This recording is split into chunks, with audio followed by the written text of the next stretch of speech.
Hello and welcome to this week's edition of the Bar Business Podcast, your ultimate resource for bar owners. I'm your host, Chris Schneider, and today I am joined by an absolutely awesome guest, Dave Nitzel of Dave and Dave Hospitality and Barmetrix. Dave and his business partner, Dave, which can get confusing, but they're both Dave and they're both really good guys, are some really smart minds in the business. They're some of the top minds around, and they are co-authors of two books, The Bar Shift and Hospitality DNA. Bar Shift, if you don't have it, is a phenomenal book that goes really quickly, nice short chapters, but hits on very key concepts that impact the industry. Hospitality DNA is a little bit more of a deep dive into what separates those people that have excellent in their business and award winners from the pack, and gets into that. And that's what we're going to focus a lot of today on. But Dave, give you a chance. Go ahead and introduce yourself. Let us know a little bit about your background and how you got here. Yeah, thanks. And thanks for having me on your show. I enjoy it. I've seen some of the previous interviews and I think they've all been great. So I feel a responsibility here. So so my background's not all that interesting. I think for most bar industry audiences, I try to keep it brief because basically I was a corporate cog in big business America. I worked at places like UPS and Office Depot and Advanced Auto Parts and increasing roles of responsibility through my career. And I was very fortunate to get a lot of, I had both ends of the spectrum in terms of leadership experiences. I've had some great bosses that I learned a lot from. And then I had some really awful ones that I learned an awful lot from.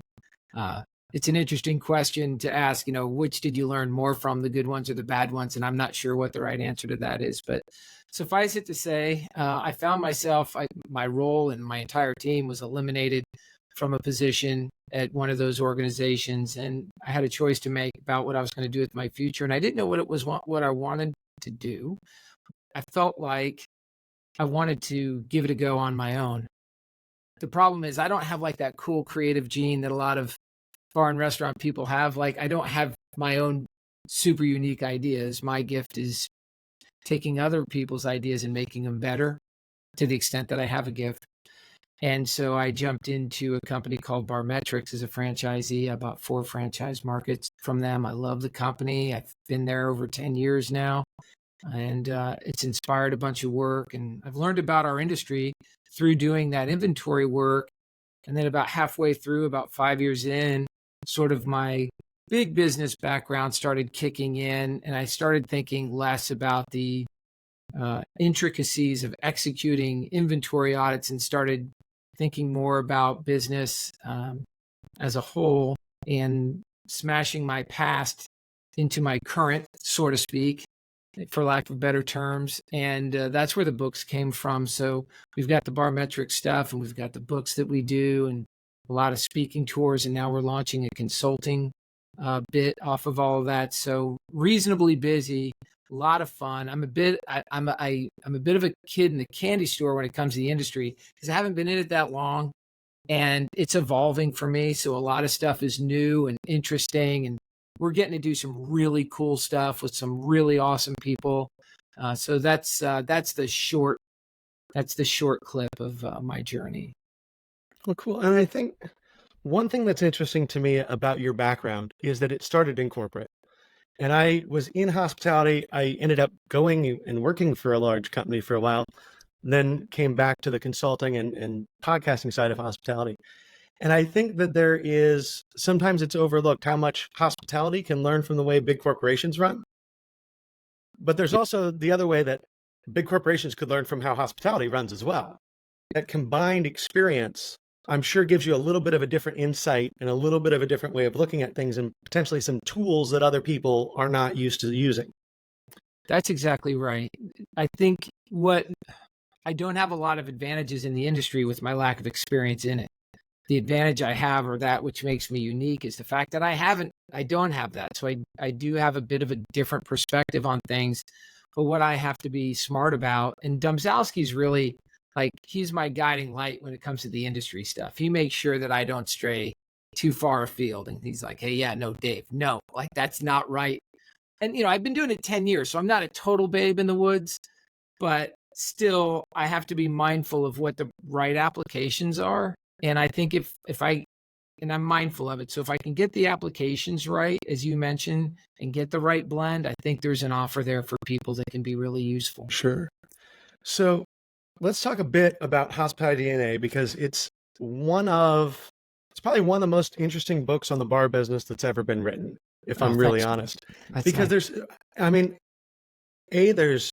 unfortunately for our industry, not a huge amount out there, but B, I don't know anyone else has gone to those lengths and spent the time to really look at the industry, talk to people, interview people, and then to take out from that lessons that you can actually communicate to people you're coaching and help make the industry better as a whole. It's incredibly generous to say, and I really appreciate it. So that was the big idea. Although when we started, we didn't really know what's interesting about that journey. There's a lot of interesting things. First, we didn't know what the product was going to ultimately be. We started off having really great conversations with people that we were fortunate to work with at some point in our journey, and then would ask them, like a lot of people like you may do with podcasting, we would ask, who should we speak with? And we would get recommendations, and we did our research.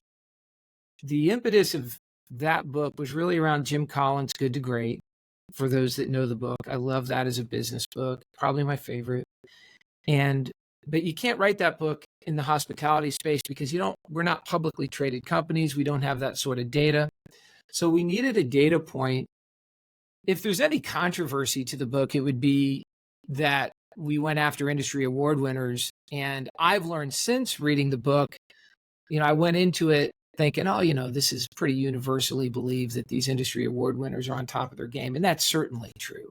But there's criticisms about, I'm hearing mounting criticisms about the validity of winning awards, and people make some really good arguments about that sort of thing. And I think that's accurate too. So Dave and I had the conversation about the folks in the book, and we're like, look, I don't think you can punch a hole in the folks that are in the book. I mean, they're not only amazing award-winning operators, but they're amazing human beings. And the fact that they were willing to participate, we didn't pay anyone to do any of this. And the fact that they participated in it, were really cared about the industry, and were willing to share like their secret sauce and tell you, look, this is what I did that really made things work. And what's even more special about them is if you ask them, and this happened in every interview, if you ask them, hey, what makes you great? You had to be sneaky about your questions, because they won't just come out and tell you why they're great and what makes them awesome. It goes into the shucks routine, and it's not me. So you'd have to sort of figure out creative ways to get them to talk about what it was that really did differentiate them. And some of these interviews took hours to do, because you had to get somewhere with it in the end, but you didn't know where you were going, right? So you're trying to end up at a place, but you have no map to get there. So it was really fascinating doing the interviews, and then, not to drone on too much, but then after the interview, Dave and I would jump on a call, and they were recorded like this would be, and we would say, hey, what was it? And we may not agree. We may say, no, look, it was this, it was that. So Dave and I would get into countless debates about what all the answers were and what was the most meaningful content. And sometimes people would have sort of duplicate content, but then there was something secondary or tertiary with someone. You're like, no, let's use this there because we've got that covered here. And it was just this incredible process of trying to extract business lessons from really awesome conversations from people we should be listening to. And so that's a little bit about how the thing came to be. Sure. And I think something that is worth mentioning here too is that, I know this, I've written a book. You guys have obviously written books. Books are not about making money, right? You do this because you love it. You do this because you care about the industry. And it's to put that time and passion into something that in and of itself is not going to get a return necessarily. Yeah. Just says a lot about the journey you guys went on with this book and the time and the effort that it took to put everything together. Thank you again for that. And in the end, what Dave and I said, because, you really, with all that said, you're really nervous about putting a book out there because it's really open to criticism.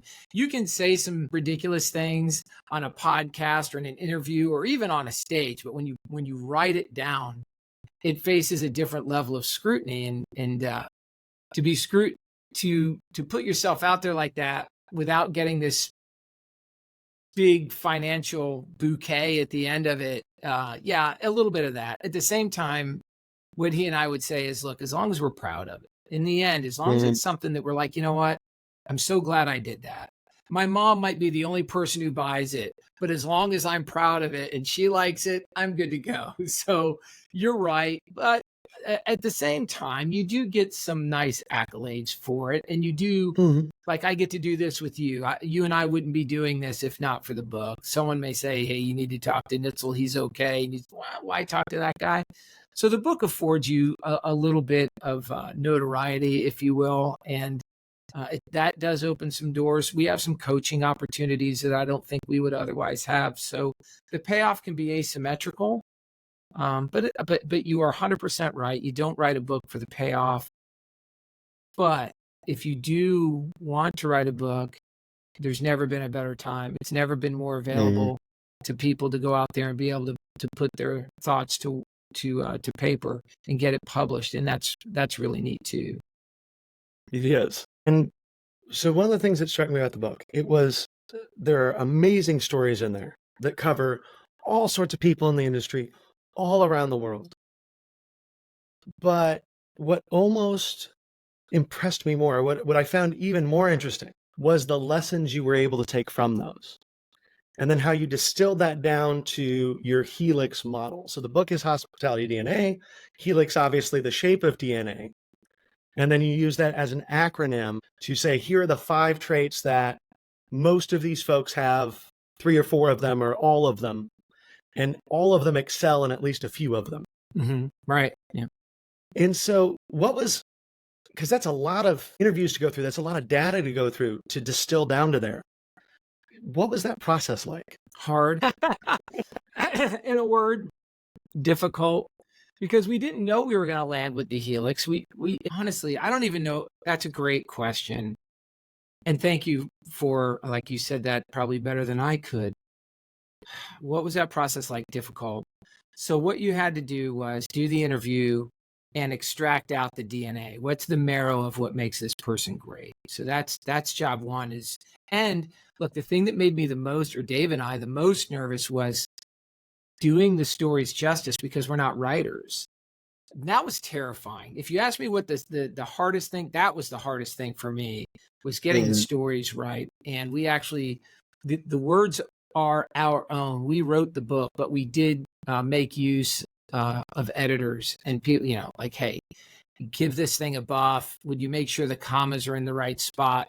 All these sorts of things. Telling someone else's story bears a weight of responsibility that I really hadn't considered until I had to do it. And we were a little too far in to say, let's not do this. So the weight of the stories, that was hard. Distilling the business lessons for me is fun. That's a little bit of my gift.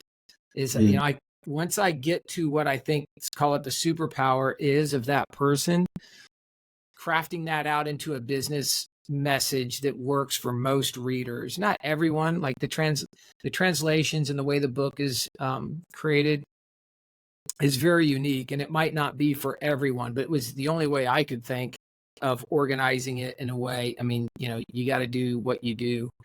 So the difficulty was doing the stories justice. As far as the distillation process, that was fun to me. I really enjoyed that bit. But that strikes a little bit into, I guess, my talent. It'd be like if you put a bunch of ingredients in front of a chef and say, right, make something of this, and next thing you know, you're eating something. You're like, man, this is awesome. How can you do this? And they're like, look, I just get it. Like that works for me. The business lesson stuff sort of works for me, and I enjoy it. And Domzowski's good at it too. And that's also the benefit of having a really good writing partner, is there are topics where Dave excels. And I would have been a little lost trying to write some of the chapters Dave wrote and vice versa. So we make a good pair. that's why we pair up on it, because we have different skill sets and we're fortunate in that respect. So that's that. As far as the Helix, we just kind of got lucky. Like that was just filtering until we got to solid answers and then getting smart about an acronym. So that's what that looked like. So with Helix, the 5 points, just real quick for everybody listening, are humble nature, explorer's pursuit, lifetime of experience, indomitable spirit, and extraordinary culture. So with those 5 points, and if it's cool with you, maybe we'll just go through them real quick, one by one, and just kind of explain what those mean to you. Yep. So we'll just start from the top, I guess, with humble nature. Yeah. So I think I touched on it earlier. So, the success isn't my fault. So, I mean, that jumps off the page is we didn't have people that were eager to tell us how great they were, which I love that. Mm-hmm. Now, that isn't to say, and we have to be careful with humble nature. This isn't about, look, a lot of these folks can be peacocks. They are proud. They are very happy to put themselves out there, to put their venues out there. They're happy to win awards, but they're not pompous about it. But the humble nature part is recognizing what they don't know.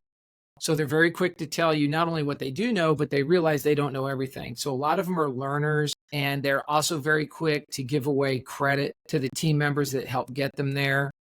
And that also would lend itself to elements of the importance of training and team development, because you just can't scale without some of these things. So humble nature was a really, really good find for us. And it was, again, going through the process of what are the reoccurring themes that we're hearing throughout. So you had the individual stories and those individual business lessons. And then we rolled all those lessons up into, hey, what are the 5 commonalities that everyone, not everyone, more often than not share? What's the predominant traits that come out? And humble nature was certainly one of them. And I would say it's a unique interpretation of humble. It's not, aw shucks, kick rocks, never look up, don't look anyone in the eye. That's not that. It's the kind of humble that says, I'm aware of what I don't know. I accept help from others. And daggone it, I couldn't have gotten any of this done without the help of a whole lot of people in my life and on my team. And that's the humble nature part. Yeah. And to me, that kind of, it spoke to me in a way, because I used to own a bar. I'm not an award winner. I owned a neighborhood bar in Indianapolis that was kind of a dive, but did well. Mm-hmm. And I think a lot of times hospitality folks, we get judged on the show we put on for our guests, because that's at the end of the day, we're selling an experience. It's a show. And sometimes people's shows show an ego, but that's not how they are in the back office. That's not how they are with the staff. Yeah. And so I really liked that you guys included that, because I think it, for folks not in the industry, shows a little bit of a different side of what's going on behind the scenes, behind the show, where the guests can't see. Yeah, very much. Yeah. And look, that's something that is very lovable about the industry. So yeah, it's a great find. And so the next one on there was Explorer's Pursuit, which I found interesting. Yeah. Because you wouldn't necessarily associate owning a bar with traveling. Yeah. But they do. Man, this was the biggest point of contention on the discovery side for me and Dave. Here's how this seemed to go. Well, you can't read these stories and not notice the travel element to it. And it's not like vacationing. This is life travel for a lot of people. And none of this is to say, by the way, that if you don't do these things, you can't be successful. That's not the idea at all. So a lot of the folks that we interviewed had significant life travel experiences. And what would come of that is a certain humility comes with that, where a certain appreciation for other people, other cultures, how the difficulty of that journey.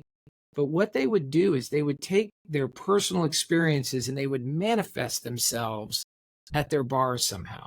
Ivy Mix is probably a great example of someone who would always spend summers in South America.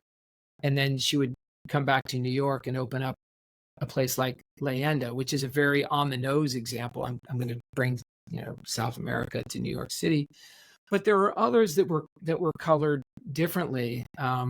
We have people that traveled from India to China and all the journey along the way, and how that really forms your outlook on life when you're serving other people is quite amazing. You have a different appreciation, I think, for folks. So it lends itself to great hospitality. I think travel is hospitality in its purest form in a lot of ways. So it was just something that you couldn't begin to overlook it. There was no way. Like, it screamed off the page. We weren't looking for it. And we were trying really hard. Like, we didn't come in saying, look, we're looking for this. That's, again, not what happened. Whatever came to us is what we wrote about. So we weren't predisposed with an idea of what the right answers were at all. And I just love the way travel imprinted on these folks and how it would, like I said, it would take root in their venues and how they think about hospitality. Creates a degree of empathy, I think, as well, which is good for hospitality. So Explorer's Pursuit was a really great find, I think. I agree. And that really ties in well with the next one, which is lifetime experience, because some of those lifetime experiences are coming from that travel that then lead to people creating great bars. Yeah. You have folks in there who were, again, lifetime experience folks who, most of the folks we interviewed found the industry before they were 20 years old. Not all of them, but most. And again, a data point you just couldn't overlook. It's a little bit of a boring one, perhaps. You might go, okay, yeah, 10,000 hours and then all these sorts of books have been written about. Well, a lot of the stuff that we're writing about here has also somewhat been discovered in other places, like a humble nature is also part of Good to Great. So Jim Collins did talk about level 5 leadership and humility being a key component of these successful organizations.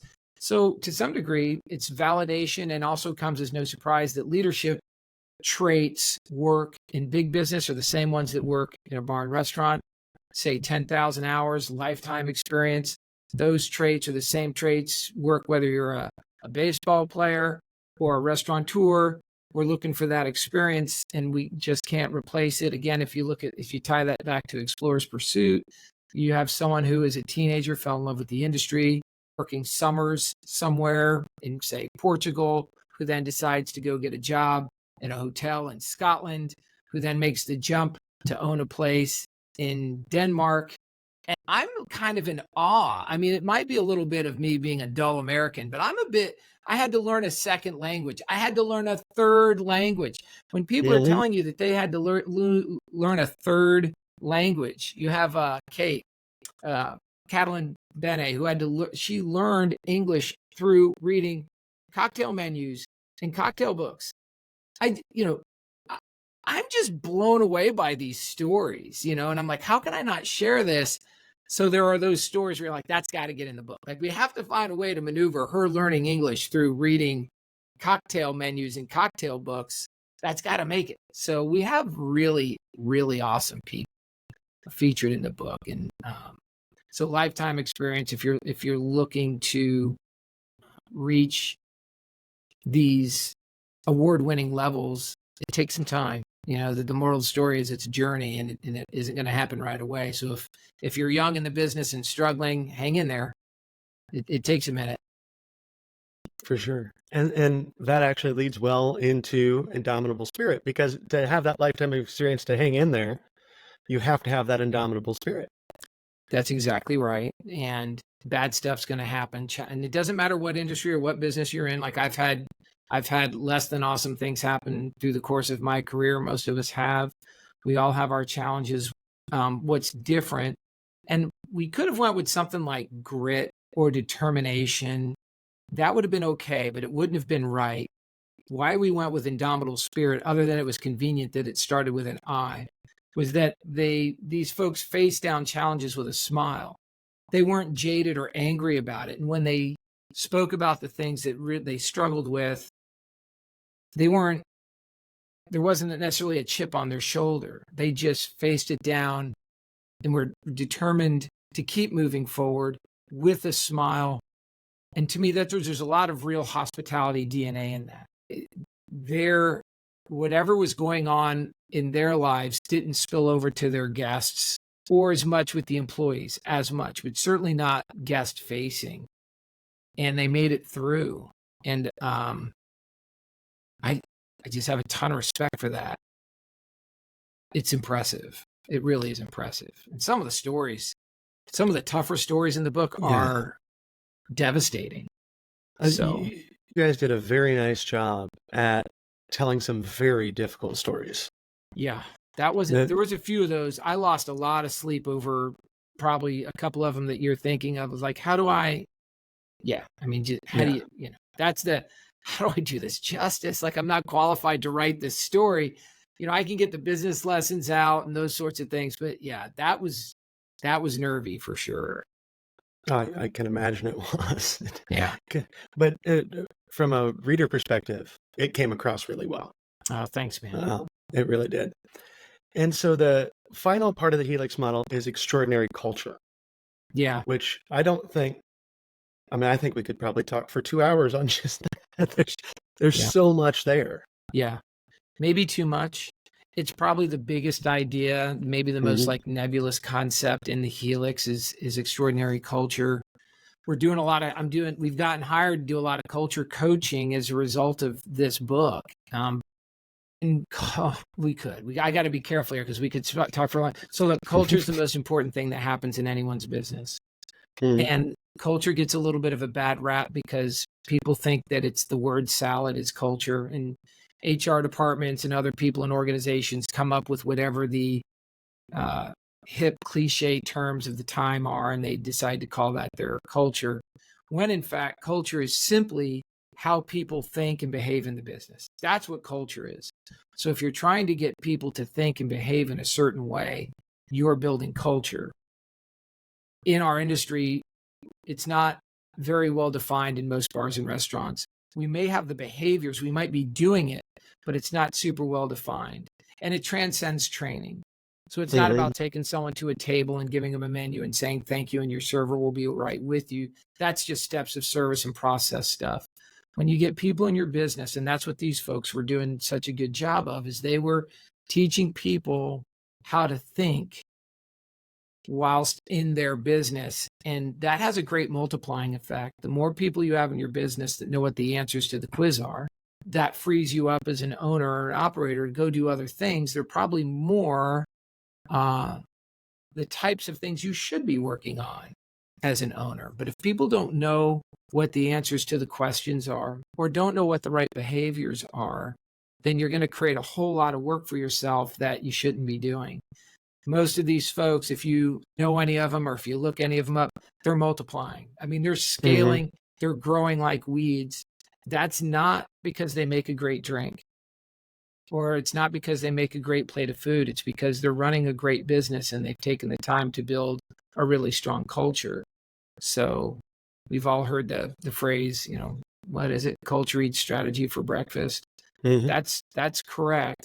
But we love to talk about strategy, and a lot of people are loath to talk about culture because it's got a bit of a bad rap for a lot of the right reasons, not unlike being a culture consultant's got a lot of bad raps, and for a lot of the right reasons. So culture is a big topic. One thing that's interesting to me, when you think to the corporate side of things versus the hospitality side of things, corporations are very good at saying a culture, but not great at following it. Hospitality, we're really good at building culture, but horrendous at documenting it. Yeah, that's really well said. That's very well said. A few of the places I worked had, in theory, beautiful cultures. Like if you read the culture statement and the mission statements, you'd be like, oh my God, I want to work here. What a wonderful place. And then you got inside and found out that it was just an HR project. We don't actually believe in any of this stuff. We just knew we had to do it because we needed to get it on the website and all this other stuff. That's 1,000% true. Very on the mark. I think that's very well said. So you touch on a couple other things in the book that I really want to dig into here real quick, because I think they're hugely important. It's two of them are in two of the final chapters of the book, which are partnerships and mentorships, which you guys really dive in deep on what it takes to have a good mentorship, what it takes to have a good partnership, and why, frankly, a lot of people's advice of if you're going to be in the bar business, you don't really want partners, is probably just BS. We didn't come up with the idea. So remember, this is what we were told. Right. So very few, the interpretations are certainly ours, but the ideas aren't. So we took our lead from others. The partnership stuff, that's true. And if you think of a great partnership, like a special forces unit, which is a little bit of what we coach out in the book, and everyone has their different skill sets. That's part one. You don't necessarily need, say, you don't need 2 or 3 bankers on the team, right? You need all these disparate types of skill sets. That's part one. Part two is everyone has to be really clear on what their role and responsibility is in the partnership. And then part three is you need to be morally and ethically aligned. You have to have a shared vision. So even if you have these different differentiated skill sets, but you're pulling in different directions and you have a bunch of different opinions and you're causing a ton of drama, this is already a high drama industry, in my opinion. There's a lot, day to day, so it can get a little crazy. If you have drama in your leadership ranks, that drama is going to filter down all the way through the organization in a poisonous way, and it's not good. And so that's where where you will hear people say partnership's bad. Partnership's bad when you have bad partners and it's not well defined. So you want to really take your time, and you want to get people who think special forces, they're willing to die for each other, which is too extreme. We're not doing that. But look, from a business perspective, in the business context, that's what we're doing. I'm in this with you all the way. We believe in the same thing. I'm good with numbers. You're good with training. You're good with menu building, and you're good with management. Stay in your lane, crush your lane, but we're all going the same direction. It's very common sense stuff. It's also it's a very demanding industry to go it on your own. If you can do it, great. And if you can build a team around that, great. Very, very challenging to do. For sure. For sure. And the other piece there towards the end was the mentorships. Oh, yeah. And I thought there was some Dave's story about how he got you to be his mentor. I thought it was pretty funny to just put in there at the end.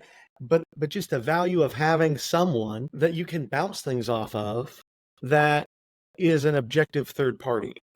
Correct. And not a paid engagement. So most of the time when you hear people speak about mentors, they'll still talk about their former boss, typically, or someone in an organization that they were somehow in the chain of command with. In this case, what we're saying is it's not that person. It's someone that you are disconnected enough from where they don't have any obligation to your HR department or the things that they say to you. It's wide open, and you can give open and honest feedback as well. That's why we like it to be a non-paid engagement. A paid engagement would be a professional coach, and someone that you worked for would be your boss. And Dave gives some pretty great examples in the book, but you can't go into your boss and sort of open up about everything that you screwed up at work, and then they feel a certain obligation. It just doesn't work the same, right? You feel just different responsibilities. I don't want to tarnish my reputation. There's things you don't want your boss to know, whatever it might be. With a mentor, you can let it all rip. You let it all hang out. Here's what I've got going on. Really struggling with this. Hey, I'm struggling with my boss. Now, how do I coach up? I can't go have that boss. I can't have that conversation with my boss. So, you can, but you get the idea. Yeah. So we love the idea of people having mentors in their lives. We like the idea of them being temporary as well. So you're gathering a bit of a collection of mentors, maybe 12 months. Absorb everything you can. Be very respectful of the relationship because they're giving of themselves in a free and open way. Don't ask too much, be on time, listen. If you're going to have a mentor-based relationship and you don't take any of the advice, you're just insulting the mentor. Right. And so move on. It's a different, unique perspective on mentorship, and it's very useful. For sure. And then one other thing in the book that really stood out to me was this idea of the Inception Archetype. And let's dig in there a little bit. Super, super popular topic. If I had had more time, we had with our editor, so we hired the editing company. It's a book publisher, but we just wanted the editing component, so we sort of a la carte. And so we had a 60,000 word editing agreement. We were on word 75,000, and they were saying, "Hey, you're kind of abusing the relationship here." And we said, "You are correct." And so we had to produce a book. So the Inception Archetype has become a coaching workshop for us. A lot of fun. It's about branding and marketing, and inspired by Dave Kaplan from Death & Co., who is kind enough to be in the book. I mean, we've got some real stars in the book, and Dave is an extraordinary talent. I don't know if you know Dave, but man, if you don't, you should. And that goes out to anyone. In his books, the Cocktail Codex, I think it's right behind me, and the Death & Co., amongst other things. He's just a wildly talented guy. And the way he thought about the guest experience was just different than what we had heard anyone else talk about. So that inspired a way of thinking around how we deliver on the guest experience when it begins. That's the inception part. When does the guest experience begin? And then we did. I worked with some people in pharmaceutical executives to talk about archetyping, about how do you get to your ideal guest, and how do you market specifically to a demographic that makes perfect sense for your business. So we merged this idea of the ideal guest and the ideal guest experience and pulled that together into hopefully a cohesive thought. And that's been really popular. Like I got to talk about that at the BCB, in Berlin. Mm-hmm. I'm flown to Europe to talk about something the book was worthy. Like that was kind of worth writing the book. Just that was fun. Shout out to Angus Winchester for the invite. That was great. Had a lot of fun with it. So most people, and I'll give you just a little insight about what Dave thought about the guest experience, because I imagine that's what people might be wondering. But to Dave, the guest experience begins at inception, when you first think about going to the venue, not at the front door, not in the parking lot, not at the host stand. And I think that's how most of us are trained to think about the guest experience. If you want to know how someone who's won best cocktail bar in North America and one of the best operators in the world thinks about it, he thinks about it different. When you first conceive of going to the venue, building up the anticipation, giving someone something to look forward to, and with all that anticipation and all that build up, when they do arrive, you still exceed expectations. And that's an extraordinary objective that he doesn't back away from. And I was blown away by that. Like in terms of the concepts that were in the book, there's a lot of great concepts in the book, but I love the Inception Archetype bit because it was just so forward thinking and so smart, obvious, and manageable by anyone who wants to do the work. I love it. So if that answers it, do you have any questions about that? Or No, I mean, I think that pretty much covers it. I just think it's important, and it's. I have talked about this some on prior episodes in a little bit different way as a cohesive concept that starts from, when someone thinks about visiting you and looks you up on Google and websites and all that. Mm-hmm. But it's definitely a little bit, it's different than how the industry views things generally. Mm-hmm. And it's hugely important, mm-hmm. especially nowadays when, it's not 1980 anymore, where your friend said, "Hey, go to this bar." And so you go. You're doing research most of the time before you go somewhere. All that pre-interaction is huge to the overall experience. Yeah. And if you can get to them before they even do the research.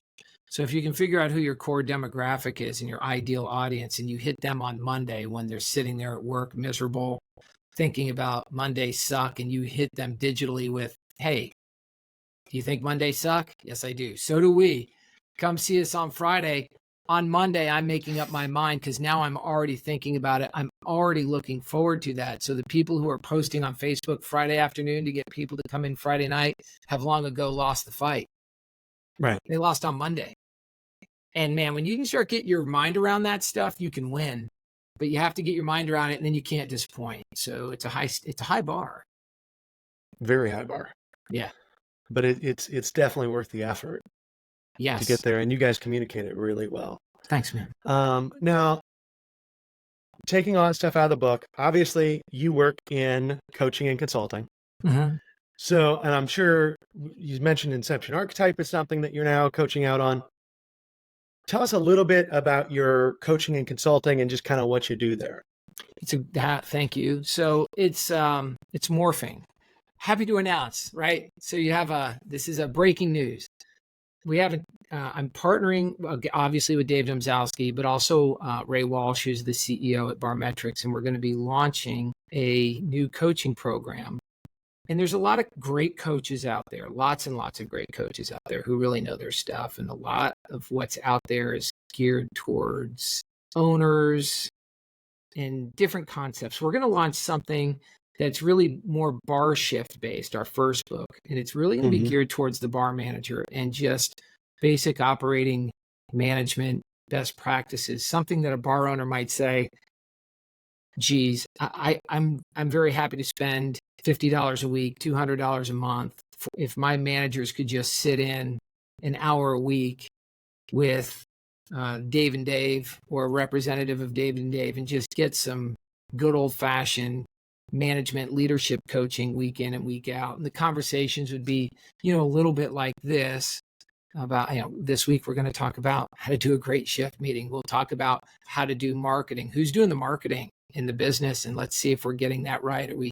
Are we taking pictures of cocktails? Or are we taking pictures of experiences? And what is the right answer for a people-based business? And even more simple than that, right? So we're really excited. We're going to be launching that very soon. We're going to keep the price point very low, very approachable price point, because I think the industry deserves and requires it, especially right now. We want to help people. So look, my opportunity to become a billionaire passed long ago. So we'll charge enough money to keep the lights on and do that in a very happy way. And let's see if we can keep helping people. So we're going to do that in a group coaching type format. So that's part one. But we're currently engaged we also work with some big companies that I can't mention, big global brands that we coach on things like culture and leadership and that sort of thing. And we're thrilled to be doing that work. And we're just, when I say when it's me, Dave, and Ray, I mean, that's it. That's the team. So we can do as much work as time will allow the three of us to do. Plus, we do have some other things going on with the Barmetrix and the inventory. So we have to be smart about our time. But if we're smart about it, we can manage our time wisely and be highly impactful. That's awesome. That's what we want to be doing. And so really quickly, just because this sounds really cool, this thing for managers. Yeah. You're essentially, not only are you going to educate managers, but what struck me as you were talking about it, you're forcing the owners to delegate. Yeah, a little bit. You're forcing Yeah. the owners to work on their business. Yeah. And you're forcing them to delegate a little bit, and being able to be that vessel that makes the delegation not as scary. Yeah. Look, I've got the half an hour in my day that I'm going to carve out and dedicate without any noise going on in the venue, without any other agendas going on, and basically a very safe space for people to ask whatever dumb questions that they want to ask. Not that there's any dumb questions, and join and hopefully coach them up a little bit in a way that says, hey, that's so worth the money. I'm not looking to charge premium pricing. I don't subscribe to all the, but we can do whatever we want to do. That's the glory of having your own small business. So if we want to charge at a super approachable price point and deliver a premium product, by golly, we can do it. And I'm very happy to do that. There's a lot of people that would tell us we're stupid for that. I don't care about their opinions. So that's the deal. So if you're interested in that, keep an eye out. We won't be hard to find. It'll be out there on social media, and we'll do some fun stuff around that too. Well, and when you get it all up and going, let me know, because we can definitely talk about that, because that's I think I've not heard of a program like that before, and I'm really intrigued. Yeah, that's why we're going to do it. We think there's an opportunity there. For sure. And just real quickly, because we would be remiss not to hit some on Barmetrix and inventory real quick. Go ahead. No, my fault. Go ahead. I was just going to tee up and just say, so with Barmetrix, I know you've been there for a long time. You guys do great inventory management stuff. Because we're kind of running out of time, I don't want to spend too long on this, but is there any single takeaway from inventory management in bars that you think would be good to share with the audience?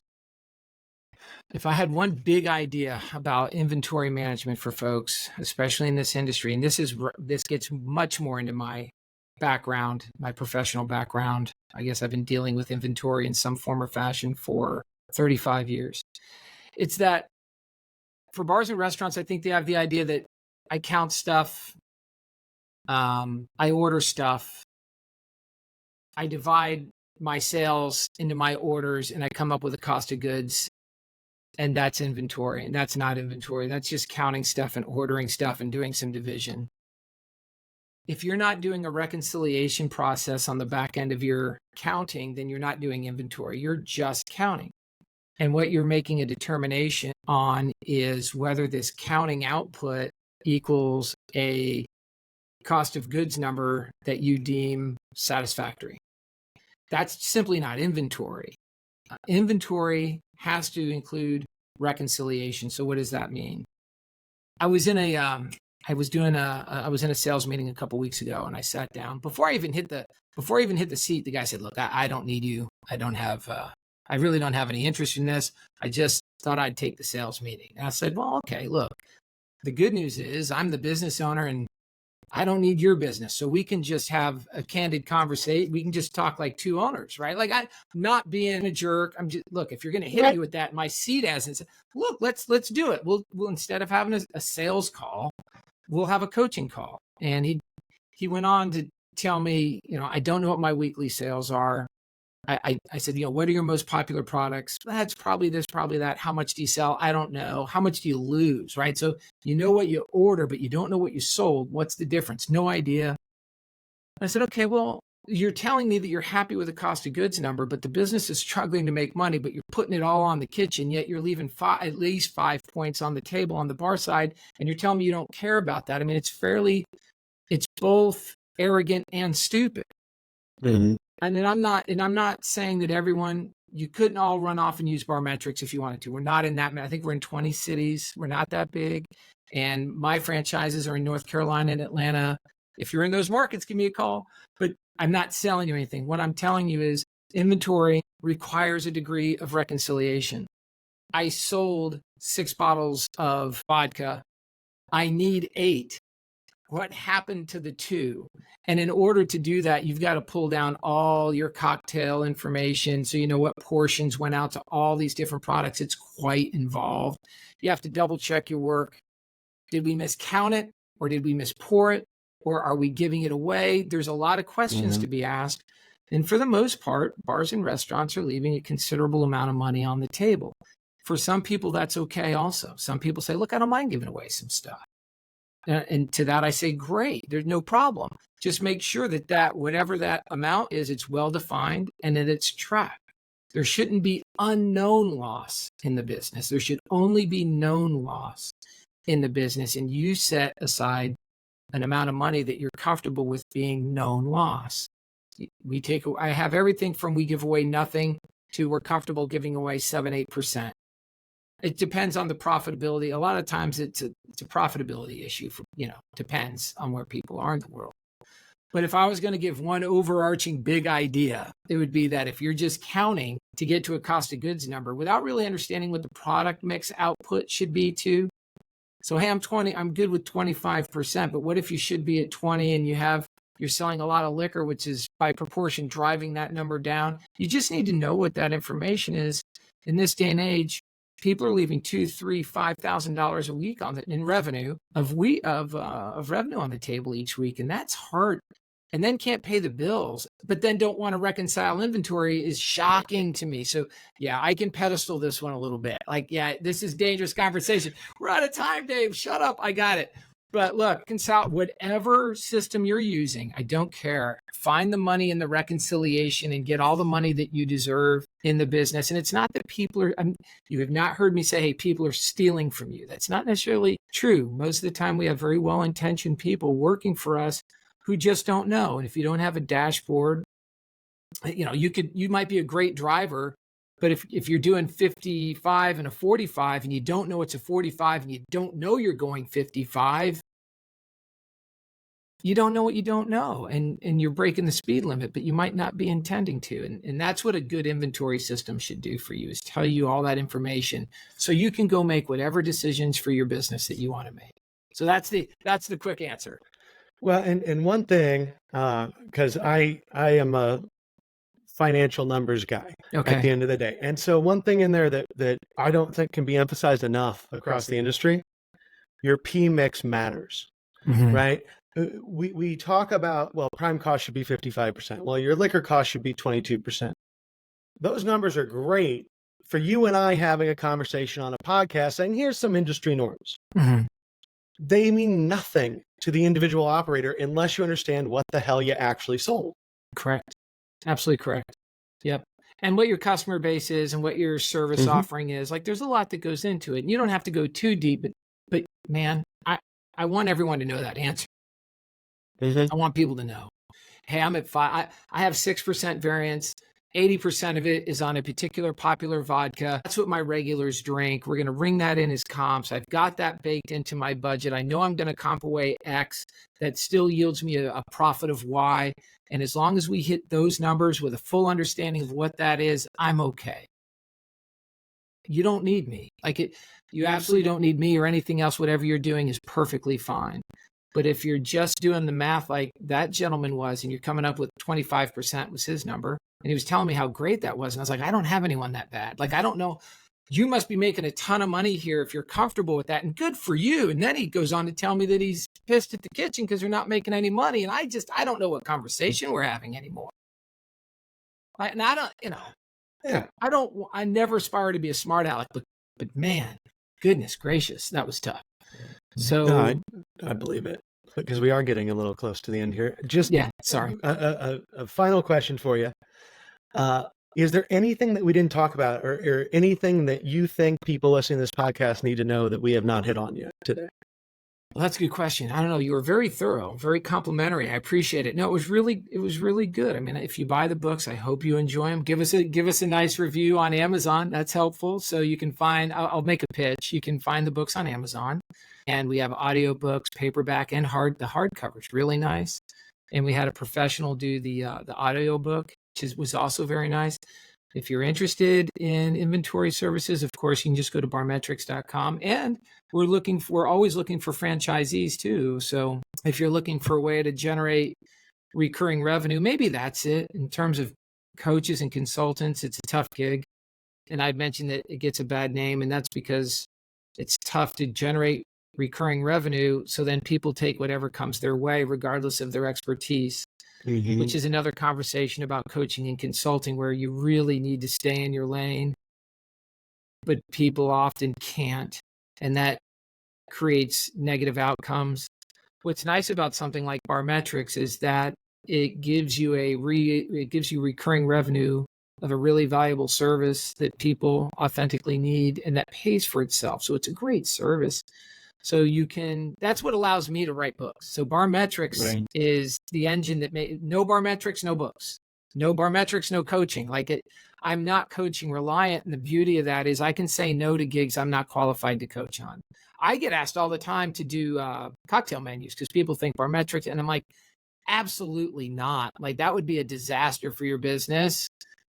But I know 100, here's 20 great names of people who will blow your mind. But I am not that guy. So I really love being able to say no to work that I shouldn't be doing. And that would be my message to, if you're a legitimate coach or consultant, you take pride in your work, then know what to say no to, and don't take people's money for things that you aren't truly expert on. For sure. And you mentioned the books are on Amazon. We'll go ahead and link those in the show notes for anybody listening. What other ways can people get in contact with you if they want to work with you? We're not hard to find, and we have a really tricky website. So it's daveanddave.co. We just left the M off. So daveanddave.co. You can find us there on the website. Some of our concepts are on there. There's a couple quizzes on there that we took the time to write. If you want to see if you have hospitality DNA, you can take the quiz and find out, which is fun. But otherwise, it's just, you can go to Barmetrix for inventory, daveanddave.co for coaching, and Amazon for the books, and that's it. I mean, that's as much as I can do. And if you want to connect on LinkedIn, we can do that too. I post on LinkedIn a little bit, so I spend most of my social media energy there. Cool. So we'll link the books, the websites, and LinkedIn in the show notes. So if you're listening, you can go there and pick those up. Dave, I have to say, this has been a phenomenal conversation. Thanks, man. You are a very interesting person to talk to. Your insights are very cool. And coming off of writing these books and just the stories that you're telling, I just can't thank you enough for coming on the podcast and spending some time with us. Well, I love that you invited me. So it's been a joy to be here, and all your research and compliments are welcome. You know, it helps to butter people up a little bit. Yeah. Never hurts. But no, everything I said, I stand by 100%. Right? It's you guys are doing great work. The books are great. And if you're listening to the podcast and you have not read them, read them. Buy my book too, but buy Dave's books too. And read those for sure. Yeah. Reading is amazing. But with that, everybody, that'll wrap us up for today. I hope everyone enjoyed this conversation. Like I said, all Dave's information will be in the show notes. So you can find links to get in contact with him there, learn more about Barmetrix, learn more about his consulting and coaching. There's also links to get a hold of me down there as well. And with that, everybody, I hope you have a great day, and we will talk again later.